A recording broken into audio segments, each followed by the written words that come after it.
بسم اللہ الرحمن الرحیم۔ درود پاک اور عبادات کا قبول ہونا یا نہ ہونا۔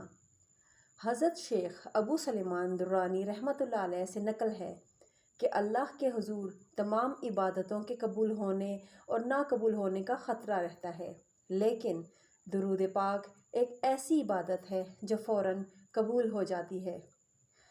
نبی کریم صلی اللہ علیہ وآلہ وسلم پر درود شریف ہر حال میں مقبولیت کا درجہ رکھتا ہے، اس لیے ہر دعا میں درود شریف پڑھنا یقیناً دعا قبول ہونے کا ذریعہ ہے۔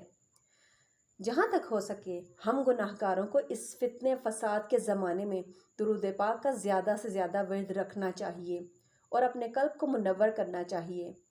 اس عمل سے یعنی درود پاک پڑھنے سے قلب منور ہوتا ہے، گناہ معاف ہوتے ہیں اور اعمال درست ہو جاتے ہیں، امیدیں بر آتی ہیں، فتح اور مسرت حاصل ہوتی ہے، رب تعالیٰ کی رضا حاصل ہو جاتی ہے، اور سب سے زیادہ اور اہم یہ کہ قیامت کے سخت ترین دہشت ناک دن میں درود پاک پڑھنے والے کو امن اور اطمینان نصیب ہوگا۔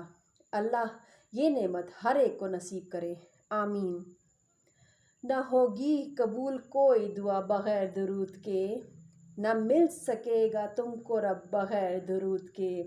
جو چاہتے ہو خدا کی رضا تو درود پڑھو، نہ پا سکو گے تم جنت کو بغیر درود کے۔ جزاک اللہ خیرہ۔